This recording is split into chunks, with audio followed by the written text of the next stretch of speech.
जिसने केवल शारीरिक व्यायाम पर ही ध्यान दिया है, एक समय के बाद उसका मस्तिष्क जवाब देने लगता है, भूलने की बीमारी होने लगती है। वह एक बात को 2-2, 3-3 बार बोलता है और फिर आप देखते होंगे कि यह एक आम बीमारी होने लगती है।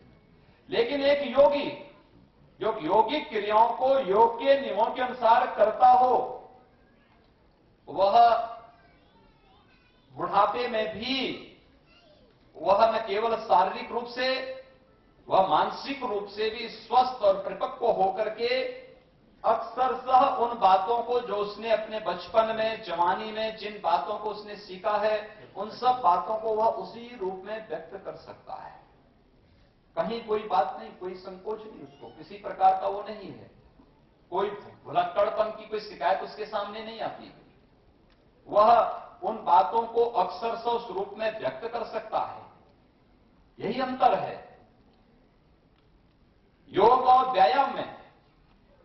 व्यायाम आपको तात्कालिक रूप से कुछ शारीरिक रूप से फिटनेस तो आपको दे सकता है, लेकिन फिटनेस के साथ साथ एक समय के बाद वह आपकी मांसपेशियों को कमजोर करेगा। एक समय के बाद फिर वह आपको मानसिक रूप से भी कमजोर करना प्रारंभ कर देगा। लेकिन योग करने वाला व्यक्ति प्रारंभ से ही लेकर के अंतिम समय तक, वह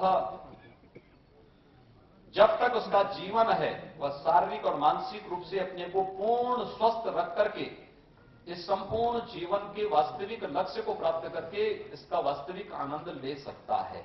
और योग की सुविधा को हम सबको जन जन तक पहुंचाने का कार्य करना चाहिए। ये मेरा सौभाग्य है कि मैं उस योग पीठ से जुड़ा हूं जिसने ये व्यवहारिक योग आम जनमानस को प्रदान किया, महायोगी भगवान गोरक्षनाथ जी को।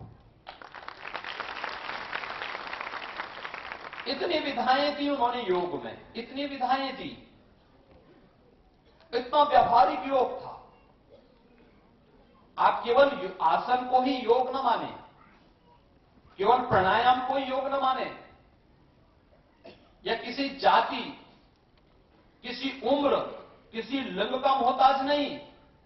हर जाति का व्यक्ति, हर उम्र का व्यक्ति, हर लिंग का व्यक्ति इन योगिक क्रियाओं को कर सकता है, उसका आनंद ले सकता है।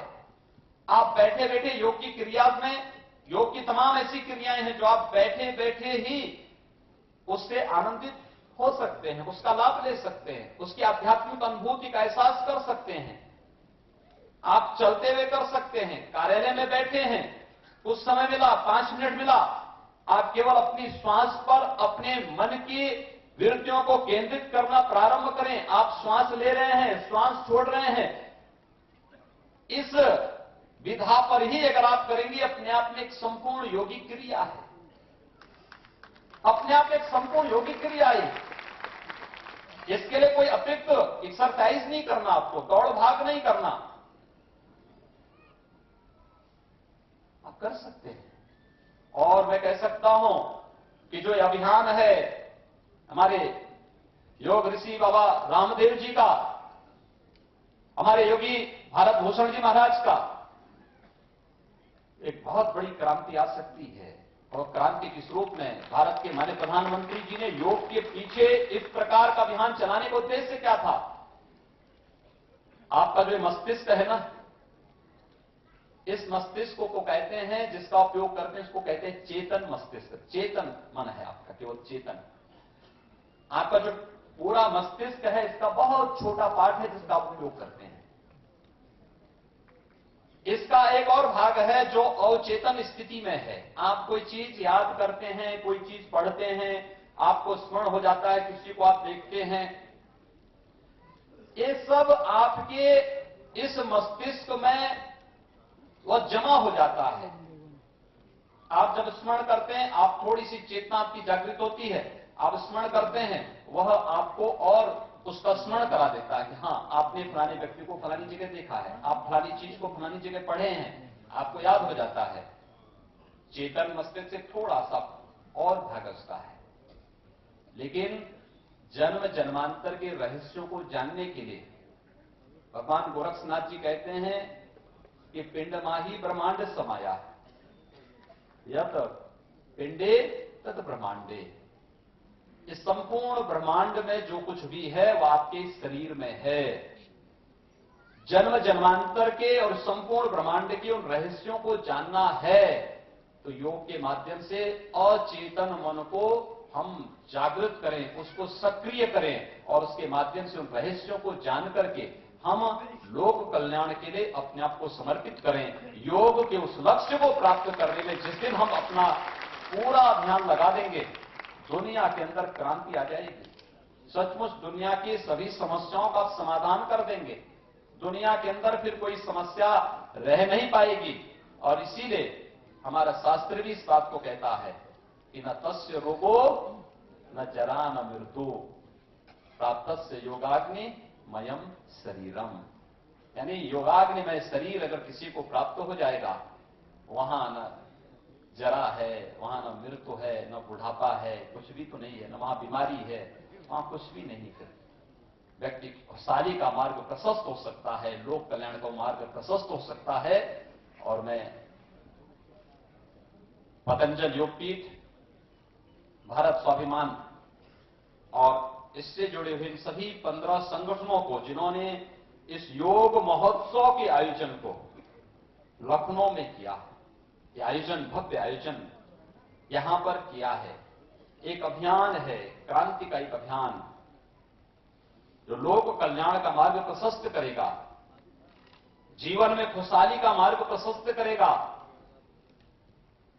गरीबी को, दरिद्रता को दूर भगाएगा, अराजकता को और किसी भी प्रकार के अनाचार और दुराचार को दूर करेगा। उसके खिलाफ योग के माध्यम से एक सकारात्मक, अहिंसात्मक हमारा युद्ध है। और इस अभियान को प्रारंभ करने के लिए मैं आयुष मंत्रालय के साथ साथ योग ऋषि बाबा रामदेव जी का, अपने योगी भारत भूषण जी महाराज का और अपने आयोजन से जुड़े हुए सभी आयोजकों को हृदय से साधुवाद देता हूं। लखनऊ में इस प्रकार के आयोजन के लिए इन सब का अभिनंदन करता हूं और विश्वास करता हूं कि उत्तर प्रदेश सरकार के प्रत्येक सकारात्मक और लोक कल्याणकारी आयोजन में आप सभी का आशीर्वाद और सहयोग प्राप्त होगा। आप सबके प्रति मेरी शुभकामनाएं। धन्यवाद। जय हिंद। तो पहली बार हमारे मुख्यमंत्री जी, योगी मुख्यमंत्री जी का योगियों ने सार्वजनिक अभिनंदन किया, तो एक बार जोरदार अभिनंदन हो जाए सबकी ओर से। और क्योंकि अभी हमारे आदरणीय श्री सुरेश खन्ना जी रहेंगे, उनका आशीर्वाद मार्गदर्शन मिलेगा सुरेश जी, और आदरणीय हमारे टंडन जी, दोनों का आशीर्वाद अभी आपको देना है। मैं यहीं पर हूं ना, अभी इनको मैं जाने के लिए बोल रहा हूं। इन्होंने आधा घंटा बोला था, इसलिए मैंने इनको पहले करवा दिया। आपको हमें अभी रहना है। एक बार खड़े होकर के अपने एक योगी, कर्म योगी, एक योद्धा, एक योगी कुलभूषण मुख्य